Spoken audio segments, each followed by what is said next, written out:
This pandemic is a journey. Well, we have a precious cargo, so this vaccine is very temperature sensitive. Brian Cross is making some of its most important trips. We got to make sure it maintains a very specific temperature.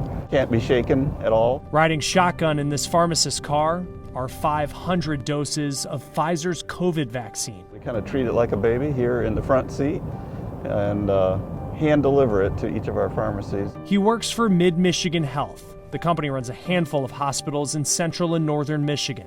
Today, some of these vaccines are headed to the most isolated hospital in the state, in Alpena.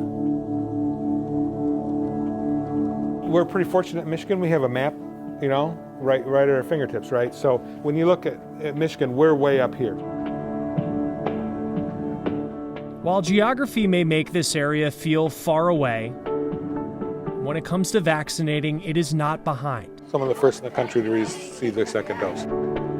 This week, hundreds of healthcare workers are receiving their final dose of the vaccine, 3 weeks after receiving their first.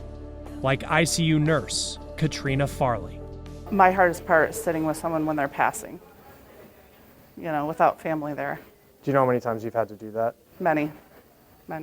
Within the next couple of weeks, the vaccine is expected to give her 95% immunity to coronavirus.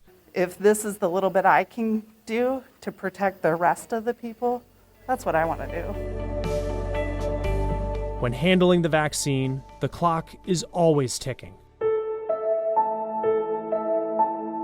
Mid-Michigan Health has one special freezer that can keep the vaccine at the desired 94 degrees below zero.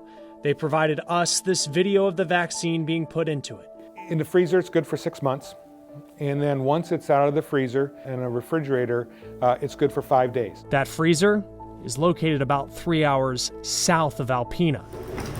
So it's up to people like Brian Cross to drive the doses to hospitals to make sure none are wasted. It's very time sensitive, so we have to make these trips a little more thoughtful so that we don't waste any of the vaccine. There are concerns rural communities will fall behind in vaccinating. Some don't have that special freezer like Mid-Michigan Health. If we were on our own, a small rural hospital in northern Michigan, it would be very difficult for us to probably navigate this whole process. Next week, Dr. Bates hopes they can start vaccinating members of the community who are at a higher risk for coronavirus complications like those over the age of 65. He's seen the power of these little vials that the world has been waiting for.